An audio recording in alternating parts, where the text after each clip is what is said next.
Ratchet on train saw me? How? Daisy.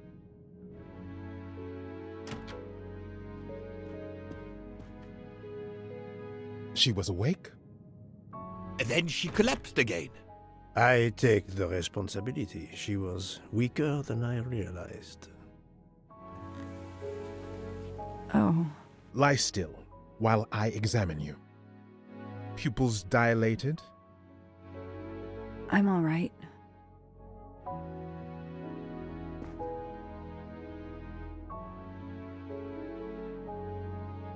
You are far from all right. You have been heavily sedated. Your pulse is very weak.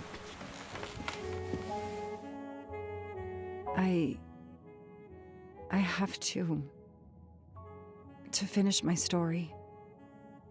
Ratchet can't escape again. Can't escape. Have no fear of that, mademoiselle. Ratchet will not escape. We must hear her story. This woman needs rest. I will let you know when she is recovered enough to continue.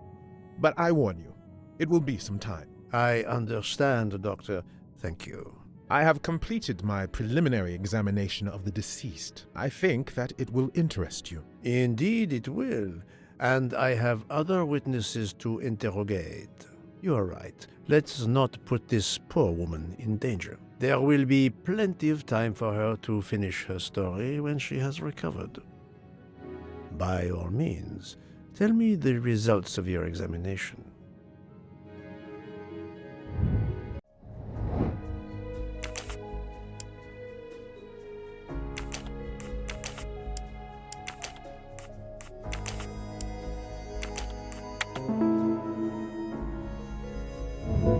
That was easy.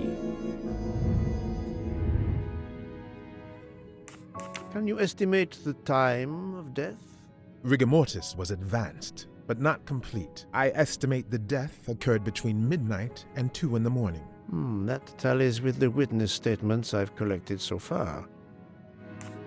What is the cause of death? Multiple stab wounds to the upper torso. It's odd there are no signs of a struggle. That might indicate one of the first wounds was enough to kill him. It seems that Monsieur Ratchet had taken sleeping pills during the night. Ah, that would explain the lack of defensive wounds. Mr. McQueen and Mr. Masterman told me that Monsieur Ratchet didn't smoke. Can you confirm this? I can't say without a more extensive post-mortem. What can you tell me about the stab wounds? I counted 12 in all. 1 or 2 are so slight as to be practically scratches. On the other hand, at least 3 would be capable of causing death. The angle of the wounds is instructive. Most appear to have been struck by a right-handed person. But you see, this one, under the right armpit, it's not a deadly blow given the depth, but a right-hander couldn't have done it. It was most certainly struck with the left hand. So, our murderer is left-handed. No, it is more difficult than that, is it not? As you say, Mr. Poirot, some of these other blows are just as obviously right-handed.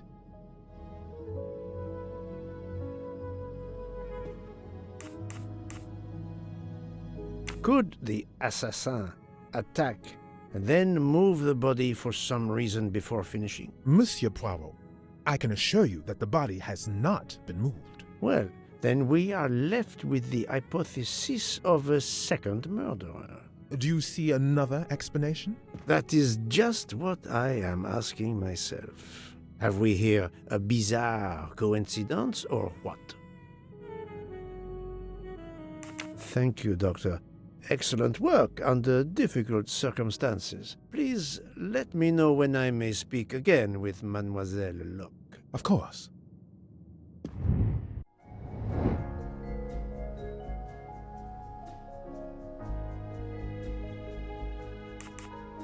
Even a smoker might innocently turn me down.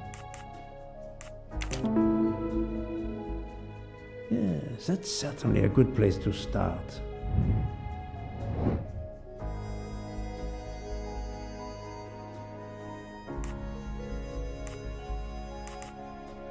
I don't remember any conversations about smoking.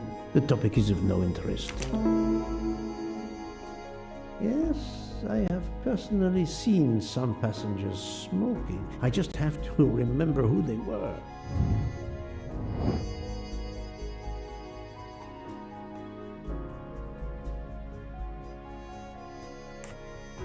No, I have no official authority. Anyone could refuse to let me know this is a tenuous...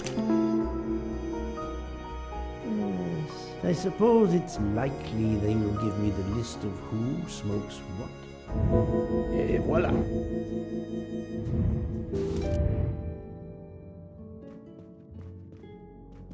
How is Mademoiselle Locke, Doctor? Her vital signs are improving, but she is still unconscious. I understand.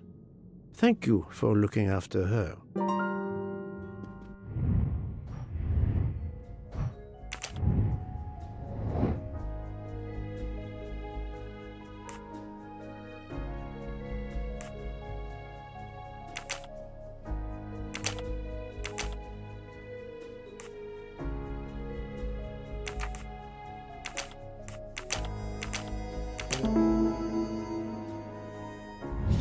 I'm right again. That happens to me a lot.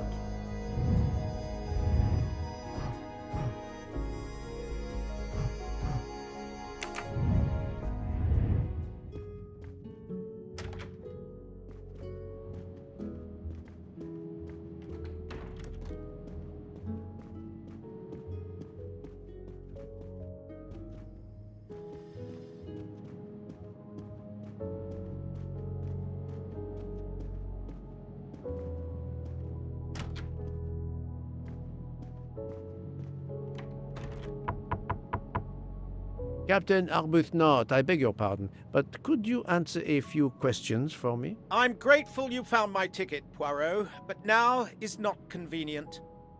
I certainly didn't expect such a resistance.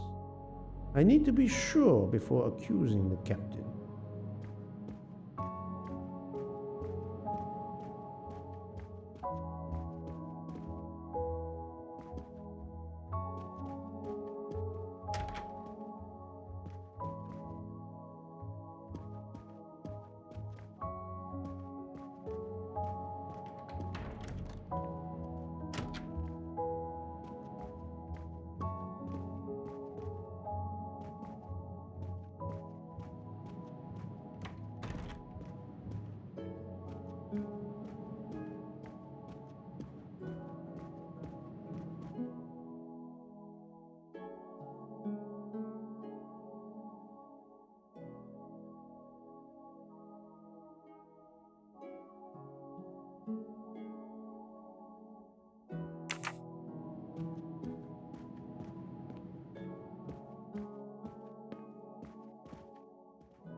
Most of the passengers pass by the bar during the day. They eat, drink, write. Maybe I can use this information for my investigation.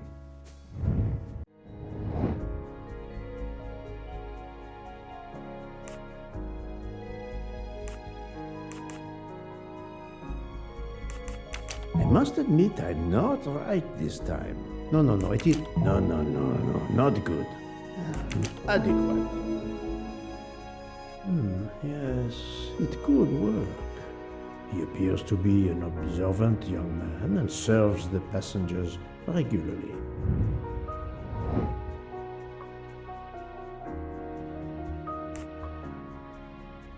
Nice.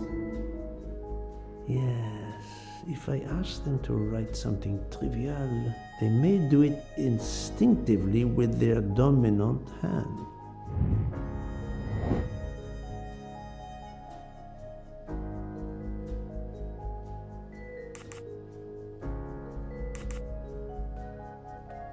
think, Poirot. That is not a good answer. Given right. Yes, I will remember which people use their right or left hand. That was easy.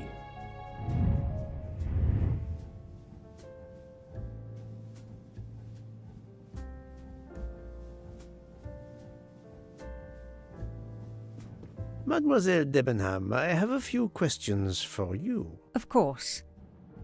Let's start with your movements last night. There's little to tell. I went to bed and slept. Did you know the man who was killed? I saw him for the first time during lunch yesterday. Did you notice anything about him? Well, if I believed in auras, I might say he seemed dark. Would you mind writing your address on this paper for me? Not at all. That's it. Mademoiselle Debenham is right-handed. Do you recall what time Mademoiselle Olsen went to get some aspirin from Madame Hubbard? I remember glancing at the clock. She left our room just after 10:30 p.m. Was she away for a long time? About 5 minutes. That confirms what Madame Hubbard told me. Do you smoke by any chance? No, I never have. Do you own a scarlet nightgown? No, it isn't mine. Whose then? I don't know. What do you mean? You do not say, I have no such thing. You say, it isn't mine, meaning that you know who it belongs to, am I correct? Oh, I see. No. I woke up this morning about 5 a.m. with the feeling that the train had been standing still for a long time. I opened the door, and I saw someone in a scarlet kimono some way down the corridor. Her back was turned. It was impossible to see who it was. I understand. Thank you for your assistance, mademoiselle.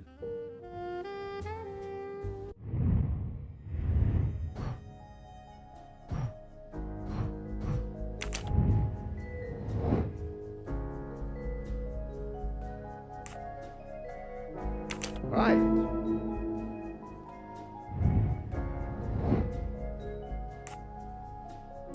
Nice. That was easy.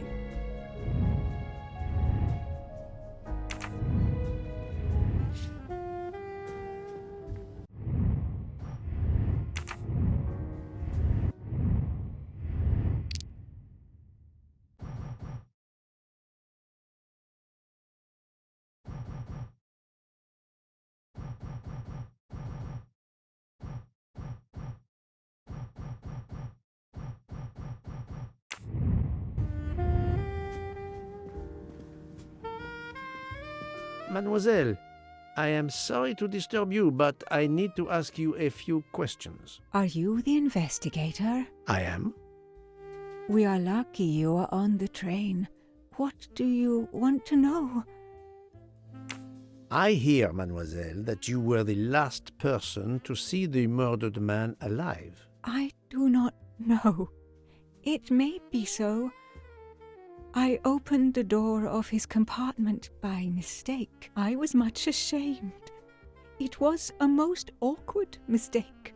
You actually saw him? Yeah, he was reading a book. And what did you do after that, mademoiselle? I went in to the American lady, Mrs. Hubbard. I asked her for some aspirin, and she gave it to me. I usually carry extra aspirin for the refugees, but I gave mine to a camp in Turkey. They needed it more than me.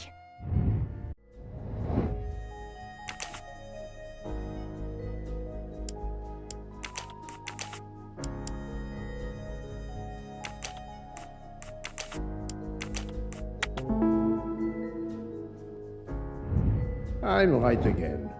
That happens to me a lot. Did Mrs. Hubbard ask you whether the communicating door between her compartment and that of Monsieur Ratchet was bolted? Yes, And was it? yes. And after that, what did you do? After that, I went back to my compartment, took the aspirin, and lay down. That was around 10:50 p.m. Is there anyone else in your compartment? Yeah, a young English lady. Very nice, very amiable. After the train left Vinkovsky, did she leave the compartment? No, I am sure she did not. Why are you so sure if you were asleep? I sleep very lightly. I am used to waking at a sound. I am sure that if she had come down from the berth above, I should have awakened. Did you yourself leave the compartment after that? Not until this morning. Do you have a scarlet silk kimono, mademoiselle? No, indeed. I have a good comfortable dressing gown of Jaeger material. Do you smoke, mademoiselle? No, I can't stand the smell of tobacco. Perhaps you will be so amiable as to write me down your address. With pleasure. Mademoiselle Olsen is indeed right-handed. This was a very interesting conversation, mademoiselle. I thank you. If you have any other questions, I'll be in my compartment. Good luck, Mr. Poirot.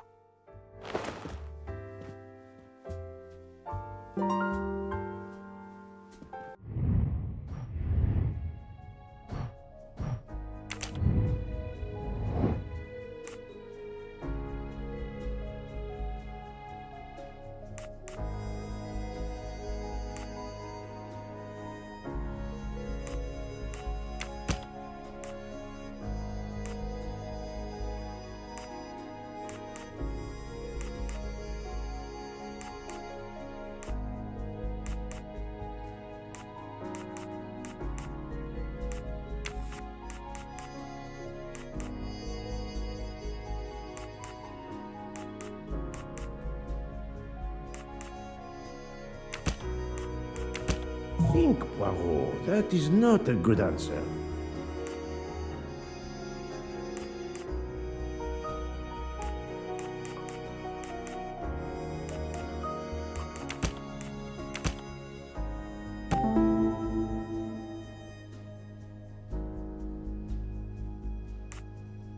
Strange, this story. If Mademoiselle Olsen is such a light sleeper, why didn't she tell me about Mademoiselle Debenham getting out of bed? She even made a point to tell me the opposite. That's the right answer.